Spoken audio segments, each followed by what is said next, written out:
Sino ba dapat talaga nasusunod sa bahay? Lalaki o babae? Okay, let's go. Let's In 3, 2, 1, 1, go. go.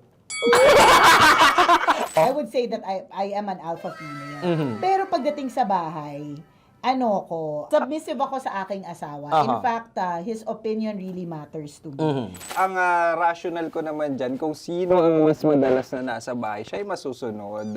I think it's a collaborative effort. Yes. 'Di ba? Kasi sa panahon ngayon, uso na yung word na collaboration. Yes. So, wag lang natin gamitin ito sa social media. Gamitin din natin to sa mga relationships natin, especially when we are at home. Happy wife, happy life. Isa sa key factors paano magtagal ang marriage ay masusunod ang babae. Halimbawa, sa pagbabudget, sino magaling? Sino yung binigyan ni Lord ng talent? Aray! Agree ako dyan. Sa pag-aalaga sa bata, tinatanong pa ba ang lalaki? Hindi naman si nanay nagdedesisyon.